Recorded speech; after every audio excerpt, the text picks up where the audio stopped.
In the spring semester of 2022, the Department of Architecture of Hope Enterprise University College, under the Bachelor Graduate Class Course of Architecture of the Future.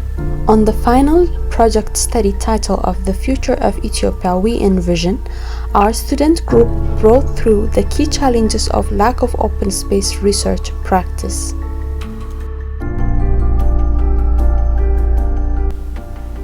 The high rate of population growth means an increased demand for food, water, housing, energy, healthcare, transportation, and more.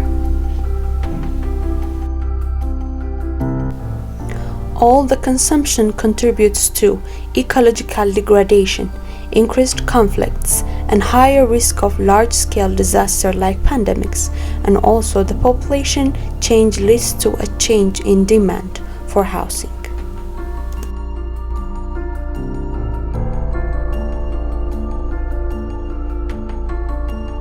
Open green space has direct and indirect impact on our health by improving air quality and limiting the impact of heat waves by reducing urban temperature.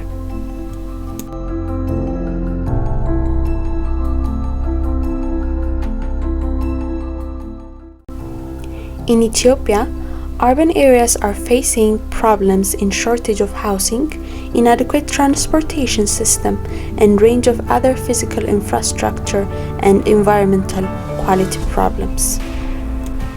This results to the cutting of forests for cultivation, leading to several environmental changes and causes polluted water, noise, and crowded big cities and towns. The loss of open green space is seen in major cities of Ethiopia, in Addis Ababa, Hawassa, and Adama, from 1987 to 2017. The result revealed that all studied cities experienced an accelerated growth in the urban areas, which resulted the loss of open space. Open space possesses natural system value and provides direct benefits such as groundwater storage, climate moderation, air and water pollution abatement, and so much more. In the case of Ethiopia, if an unremitting shortage of transportation system and range of other physical infrastructure, environmental quality problems, and lack of open space scarcity is resolved, then, in the coming 100 years, cities in Ethiopia will create accessible and resource-efficient quality open space that enhance for the recreational, environmental, and health needs of the city.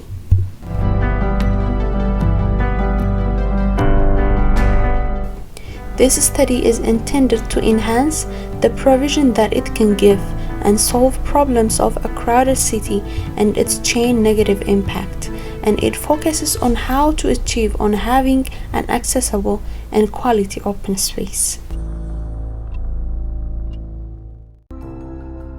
Designing an accessible and enjoyable open space is a must. By doing so, recreational spaces needs to be well thought of in order to create a refreshing environment. There are activities that are mandatory in Ethiopian City. By separating these main activities, open space can be perceived. These activities are transportation, housing, market, recreational space, playing field, sitting area, walking, and jogging space. In the aspect of transportation, it is preferred to be underground, where it cannot bother the other layers above. This can allow to have a quality air by lowering the amount of carbon dioxide.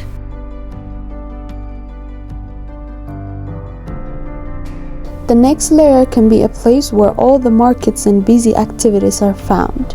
This area needs to be near the transportation and residential layer, because of shared activities they have and cannot be separated in a long span. The other two layers are the residential layer and the accessible open green space.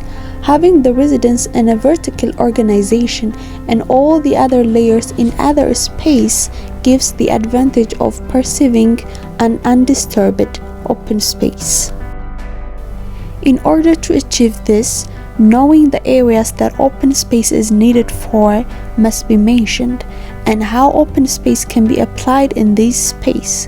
This way, we can have the overall image of a whole city.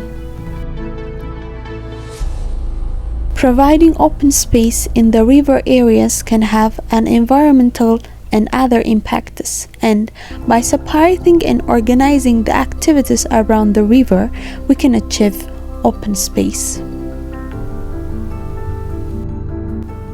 The same method can be applied for the community and neighborhood, and also in the areas of streets. In the marketplaces, there are three major things that influence a market: occasional markets, truck stop, and permanent markets. In the case of occasional markets, we can create a multifunctional space and safe place for the purpose of open space. By creating a layered Ethiopian city, we can help our crowded city into being a refreshed and healthy place to live in. With these strategies and proposal, the Ethiopian institutions who can contribute their role in making this project come true will benefit a lot by reinforcing their resources into this study.